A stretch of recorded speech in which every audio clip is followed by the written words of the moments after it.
Today we're launching the news report titled My Tears Could Make Us See, the Infliction of Mental Harm as Genocide Against Rohingya.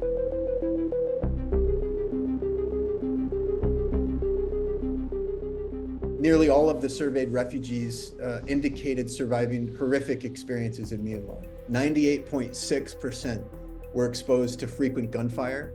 97.8% witnessed the burning and destruction of villages. 91.8% witnessed dead bodies, and 90.4% witnessed physical violence against others. So these are all traumatic events known to cause long-term mental health conditions such as post-traumatic stress disorder, depression, and anxiety.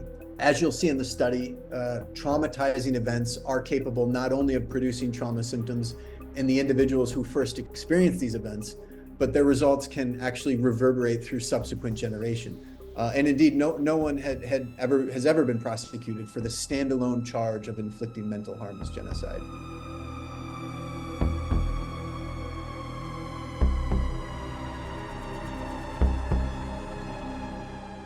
As I'm working closely with the Rohingya community, I have a regular contact with the Rohingya refugees in Cox's Bazar. They start crying when they recall how they lost their loved ones during the attack by Myanmar brutal military, despite it has been more than 6 years now. Till today, as you know, the Rohingya are living in the refugee camps in a very miserable lives with no better future that really create deterioration in their mental health. The mental issues that we are talking not on the victims or the survivors living in Bangladesh or in Myanmar, but also with the diasporas. Our symptoms are triggered when we see our community is still suffering, when we see that jurisdiction system is still very slow. Trauma therapy is actually unfortunately feels like luxury and like out of access for our whole community, especially for Rohingya community where there's like no resources as well as like providers. One of the providers themselves are also victims of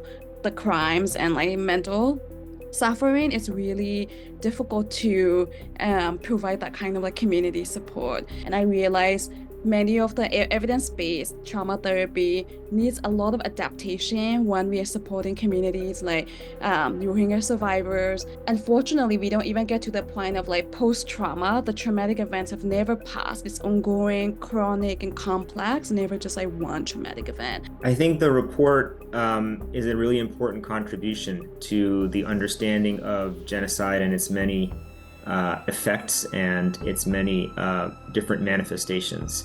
I think that's important because there's so many different ways in which certainly the Rohingya have experienced the genocidal acts of the Myanmar state. If we ever hope to prevent genocide in this world, we do need to be able to diagnose it when we see it. No one knows better than the Rohingya people themselves that there have been forces attempting to destroy them as a people for many years with complete impunity.